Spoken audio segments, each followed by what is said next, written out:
नमस्कार, आप देख रहे हैं जन एक्सप्रेस और मैं हूं आपके साथ लक्ष्मी मौर्य। तमिलनाडु के करूर जिले में 27 सितंबर 2025 को हुई भगदड़ की घटना ने पूरे देश को झकझोर कर रख दिया है। ये हादसा उस समय हुआ जब मशहूर अभिनेता और टीवी के पार्टी के प्रमुख विजय एक जनसभा को संबोधित करने करूर पहुंचे थे। इस रैली में हजारों की संख्या में लोग जमा हुए थे, जिनमें बड़ी संख्या में महिलाएं, बुजुर्ग और बच्चे भी मौजूद थे। बताया जा रहा है कि विजय को दोपहर 12 बजे रैली में पहुंचना था, लेकिन वे करीब 6 घंटे की देरी से कार्यक्रम स्थल पर पहुंचे। उनके देर से आने के कारण भीड़ और भी ज्यादा हो गई, जिससे वहां अफरा तफरी का माहौल बन गया। जैसे ही विजय मंच पर पहुंचे, भारी भीड़ उनके दर्शन के लिए आगे बढ़ने लगी और इसी दौरान भगदड़ मच गई। चश्मदीदों ने बताया कि यह नजारा किसी मानव सैलाब की तरह था, जहां चीख पुकारे भी भीड़ के शोर में दब गई। लोग एक दूसरे पर गिरते चले गए और किसी को समझ ही नहीं आया कि क्या हो रहा है।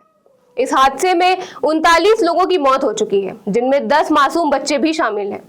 वहीं 60 से ज्यादा लोग घायल हुए हैं, जिनमें कई की हालत गंभीर बन गई। विजय ने मंच से पानी की बोतलें भीड़ में फेंककर लोगों को राहत देने की कोशिश की और खुद एम्बुलेंस बुलाई, लेकिन तब तक कई जानें जा चुकी थी। राहत और बचाव कार्य देर रात तक चलता रहा, लेकिन भीड़ की स्थिति ऐसी थी कि मेडिकल टीमें भी घायलों तक समय पर नहीं पहुंच पाई। ये हादसा ये दर्शाता है कि इस रैली के लिए पर्याप्त इंतजाम नहीं किए गए थे और आयोजकों की ओर से भारी चूक हुई है। हादसे के बाद पूरे राज्य में शोक की लहर दौड़ गई है। अभिनेता विजय ने इस घटना पर गहरा दुख व्यक्त किया है। उन्होंने सोशल मीडिया पर लिखा कि मेरा दिल टूट गया है, या दुख और पीड़ा शब्दों में बयान नहीं की जा सकती। उन्होंने अपनी सभी आगामी रैलियां रद्द कर दी हैं और मृतकों के परिजनों को 20-20 लाख रुपए की आर्थिक सहायता देने की घोषणा भी की है।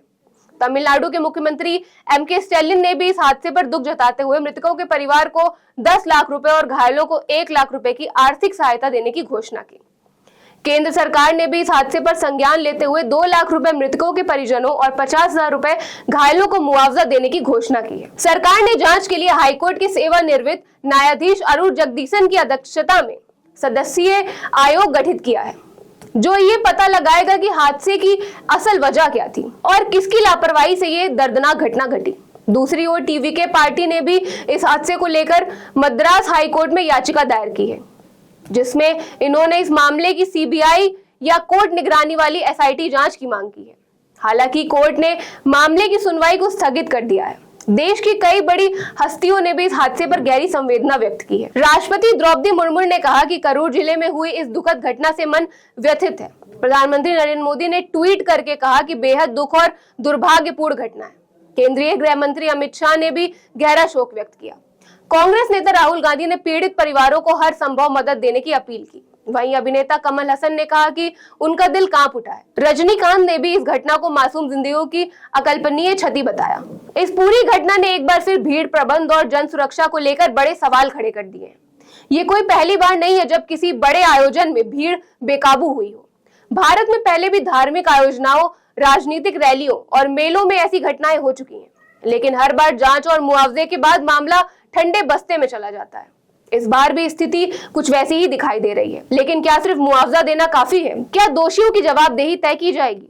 क्या भविष्य में ऐसी आयोजनाओं के लिए कोई ठोस गाइडलाइन बनेगी? इन सवालों पर अब सरकार और समाज दोनों को गंभीरता से सोचना जरूरी है।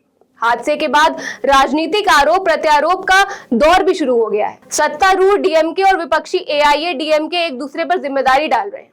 डीएमके का आरोप है कि टीवी के पार्टी ने रैली के लिए पर्याप्त सुरक्षा इंतजाम नहीं किए थे, जबकि एआईएडीएमके का कहना है कि राज्य सरकार ने भीड़ नियंत्रण के लिए पर्याप्त पुलिस बल नहीं भेजा।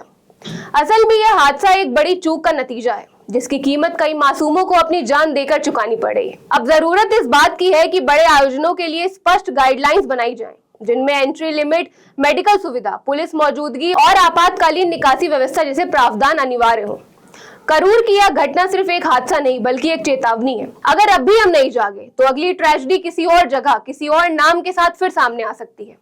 अभी करूर में मातम पसरा है, लेकिन पूरे देश की नजरें इस मामले के निष्पक्ष जांच और पीड़ितों के न्याय मिलने पर टिकी हुई है। करूर ट्रेजेडी के बाद भी विजय अस्पताल नहीं पहुंचे, जिससे पीड़ित परिवारों में निराशा व्याप्त है। इस मुश्किल समय में विजय के न आने से उम्मीदें टूटी हैं और लोग अभी भी उनका इंतजार कर रहे हैं। ये समय सिर्फ संवेदना दिखाने का नहीं, बल्कि कर्तव्य निभाने का भी है। हमें उम्मीद है कि आने वाले दिनों में सभी जिम्मेदार लोग पीड़ितों के साथ खड़े होंगे और उनकी मदद करेंगे, ताकि इस दुखद घटना से मिली सीख को आगे भी याद रखा जा सके। ऐसे ही महत्वपूर्ण खबरों के लिए जुड़े रहिए जन एक्सप्रेस के साथ। धन्यवाद।